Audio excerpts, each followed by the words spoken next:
25% of the Earth's biomass being covered by mold, with over 100,000 different species of this fungus.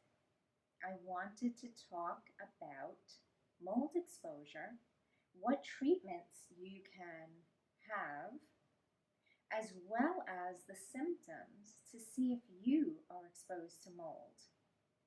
There's a functional medicine test for mycotoxins, which is the toxic release of mold.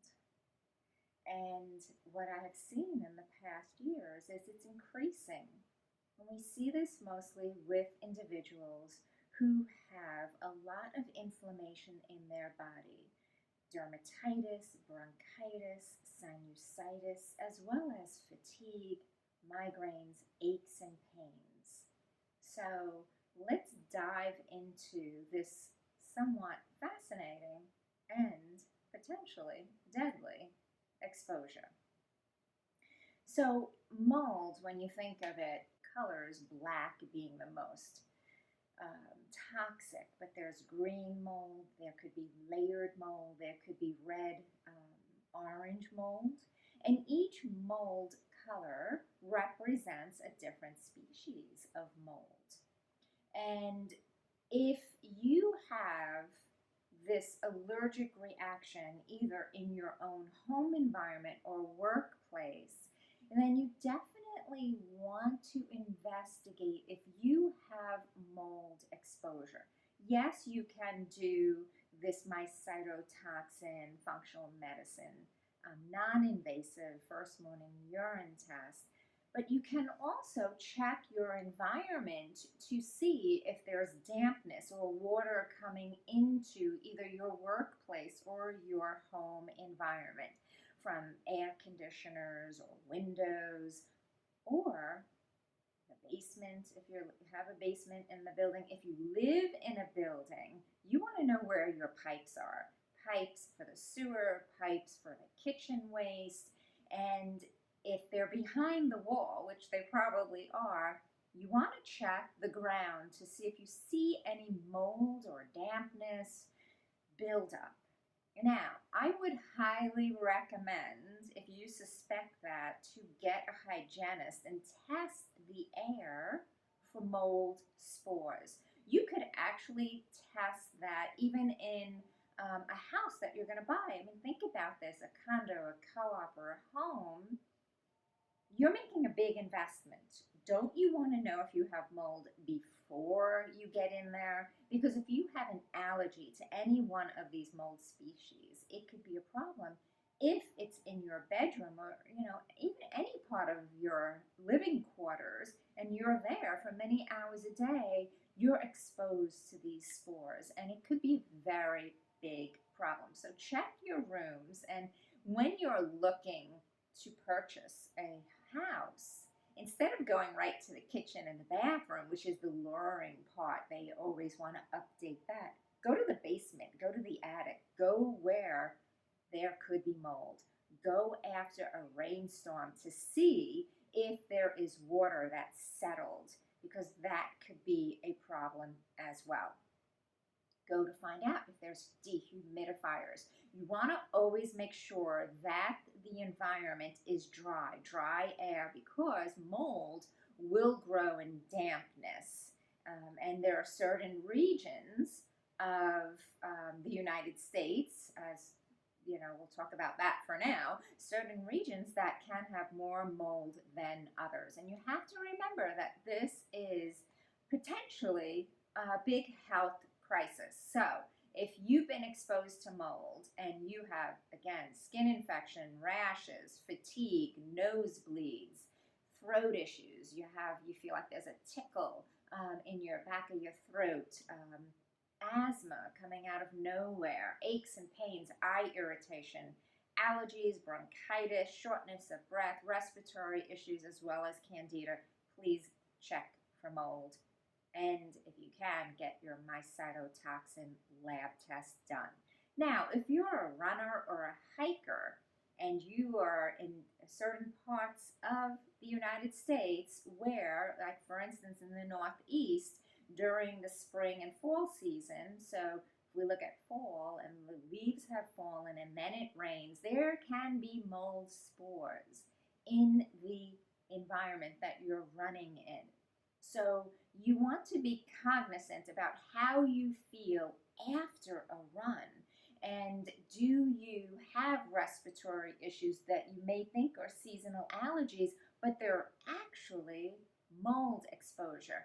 And mold on the inside as well as outdoors can negatively impact your overall wellness. So, what can you do? Well, if you suspect you have it in your work or your home environment, you want to hire a hygienist to test the air. And they test the air on the inside compared to the outside, and it should be 2 to 1. Anything over that is going to be problematic. They can also check what species of mold and fungus, it is aspergillus. What is it that you're exposed to? This is really important. I would highly recommend it to people living in apartment buildings, living by water, as well as if you're buying a new home. Check the water grade in the neighborhood, and remember to check the basement as well as the attic to see if you could smell that musty smell or if you could visibly see it. But again, if it's in between the walls, then you're not going to be able to see it.